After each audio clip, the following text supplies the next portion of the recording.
The first contribution will be from Ragnhild Aurlien from the Institute of Theoretical Astrophysics, University of Oslo. And the topic will be BeyondPlanck and LiteBIRD. So Ragnhild, the stage is yours. Thank you. My name is Ragnhild Aurlien, and as you said, I'm a PhD student in the University of Oslo.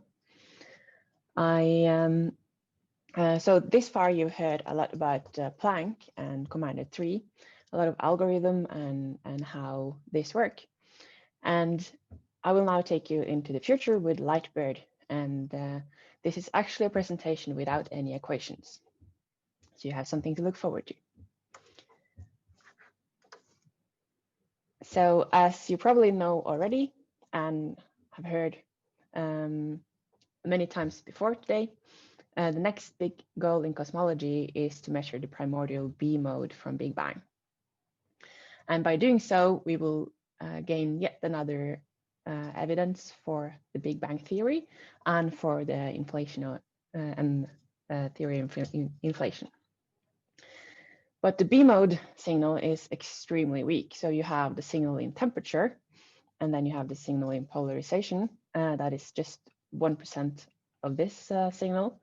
And then you have the tensor to scalar ratio, R, which is how weak the B mode signal is compared to the E mode signal. And by recent, that is a new upper limit of 5%. So less than 0.044. So to be able to detect this we are really dependent on control of instrumental systematics, foreground contamination, and the interplay between these. And this is what BeyondPlanck is trying to address through end-to-end analysis. And Masashi gave a very nice talk about LiteBIRD earlier today. So for those who did not see that talk, I will just give a quick summary on LiteBIRD. It's a Japanese full sky mission to observe the CMB sky in polarization. And its scientific goal is to measure delta R less than 0.001, so 10 to the minus 3. And yeah, we won't go through all of this, but it's got 15 frequency bands. And it has this low frequency telescope, the medium and the high frequency telescope with 3 half-wave plates. So what I do is that I generate simulations with a code called Genesis. And I run these simulations through Commander 3. Genesis is a Python-based code that is written by Ragnhild. You can find it on GitHub if you are interested in having a look. And it simulates time streams for CMB space satellites. So you give it input maps per frequency, so you can give it as complicated sky model as you want to. And or you can just give it a pure CMB sky.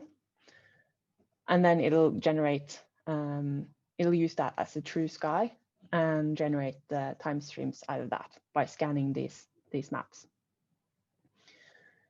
We're using an ideal half-wave plate, which means instead of having one angle that is the pointing of the telescope and one that is the rotation of the half-wave plates, we combine these two into just one pointing angle. You can also inject systematics into the time streams. So this far, I've added the correlated noise, that is 1 over F noise. But you can also add things like bandpass mismatch, pointing offsets, etc., to see how this will affect your final results.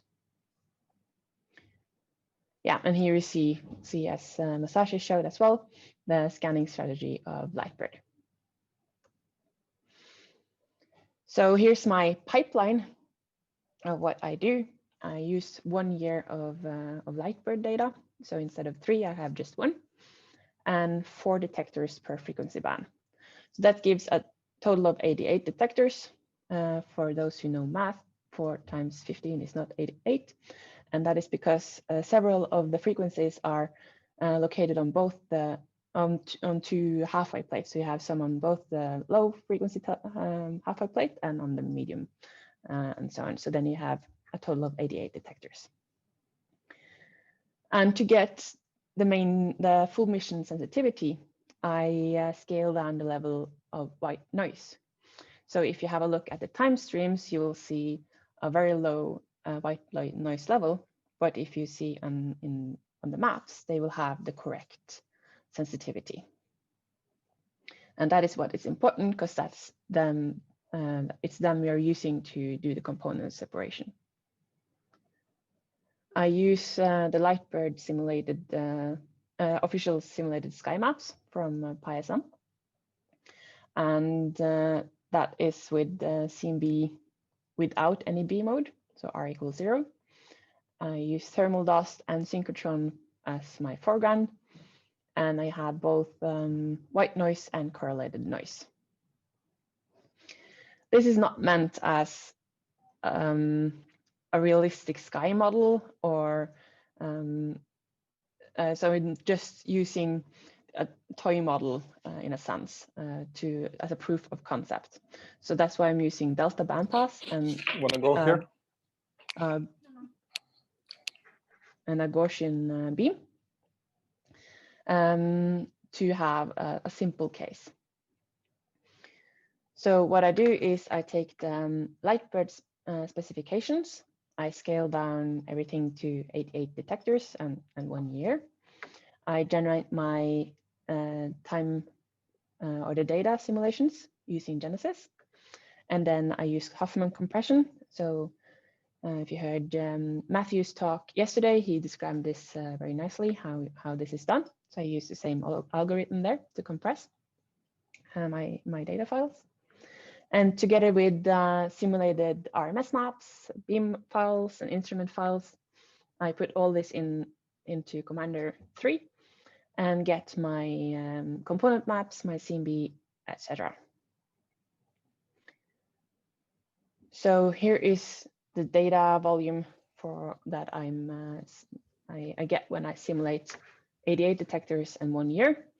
I have 200 gigabytes and 60 gigabytes after Huffman compression. And the simulation time for this is approximately 50 minutes when I use 24 cores.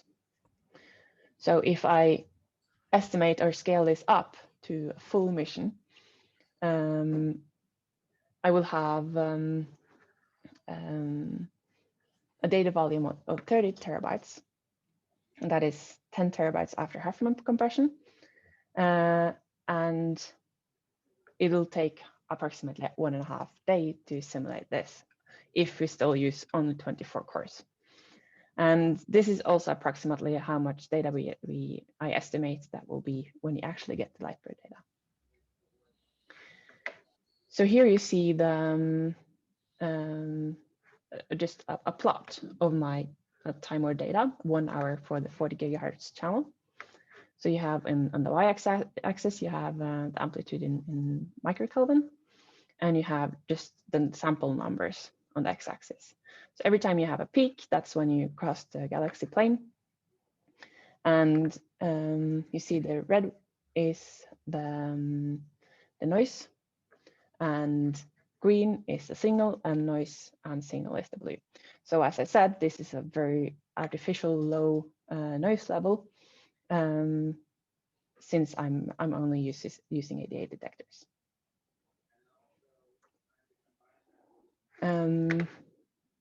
This is my computational cost when I run on 36 cores.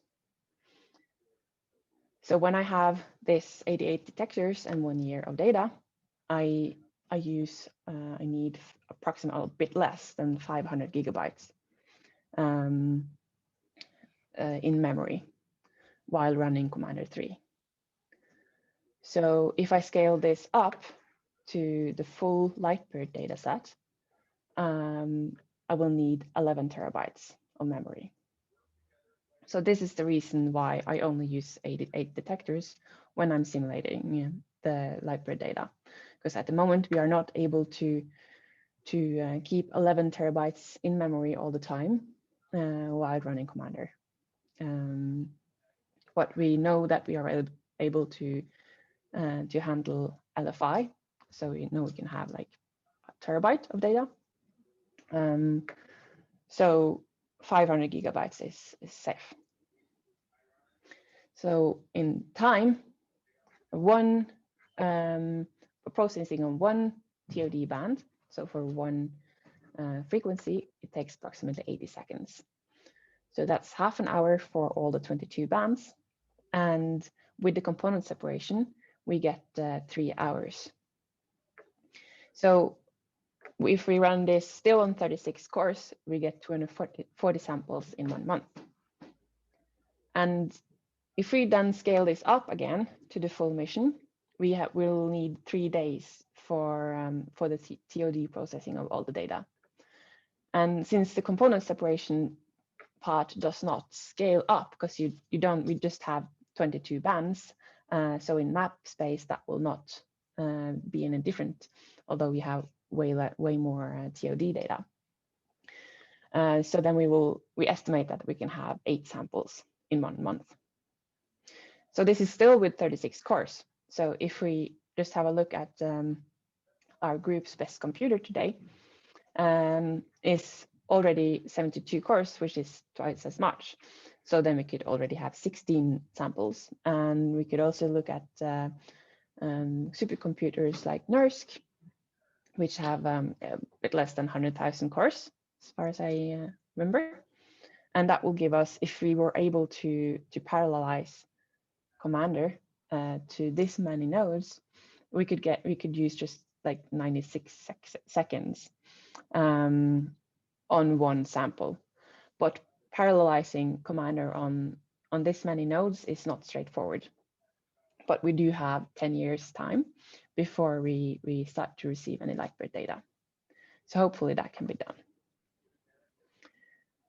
So I do claim that it is safe to assume that the memory and computational power available in the 2030s, when we get the LiteBIRD data, will make end-to-end analysis of the full data set possible. And of course, with some code development as well. So here are some results. My results are still very preliminary because the analysis is not complete yet, but I'll give you a preview. This is just 1 hour data.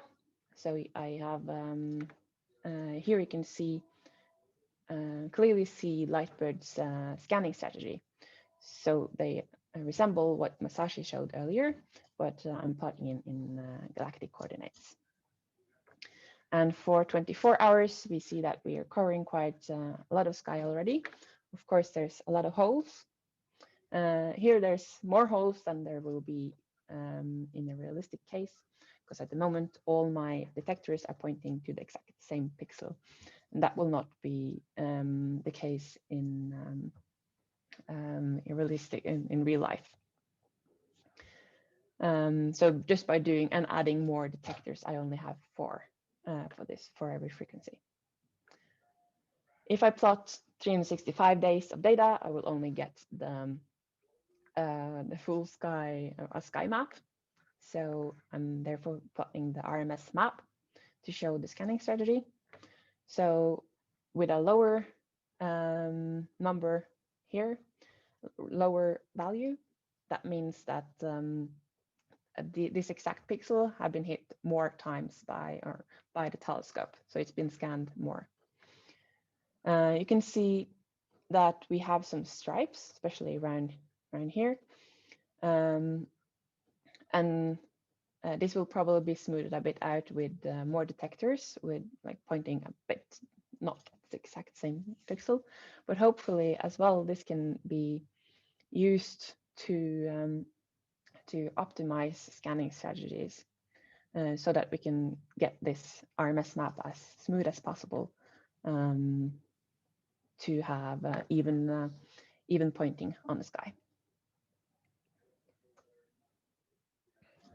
And here are some frequency maps.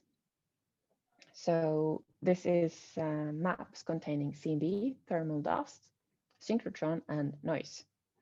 So the first thing you can notice is that the lowest frequency, 40 gigahertz, is synchrotron dominated, and the highest one is thermal dust dominated. Here this is just the maps produced after processing of the TOD data, or TOD, time ordered data, and with removal of correlated noise. So you can see that this is an animation of 10 different samples. So you can see that there's a slight change in how the correlated noise is removed. You can see it in all the three lower channels, but not in the highest one, since here the amplitude of the highest frequency is already so high that you don't see the slight differences here. So this can be used then to get not only one sample of how because we do use these maps further on to do component separation, but by doing this, you don't get just one set of maps that you can do component separation on, but you get several iterations and several resulting maps, as has been explained and showed earlier. And by this, we can get a probability distribution over the different parameters instead of just one value. And finally, this is a component separation result. This is my CMB maps after doing component separation with simulations containing synchrotron, CMB, and white noise. So there's no dust in this model. I'm gradually increasing the complexity of my model. So this top one is the resulting CMB map, and at the bottom I've smoothed it to with a 3-degree Gaussian beam to see that there's a clear pattern that you can see here.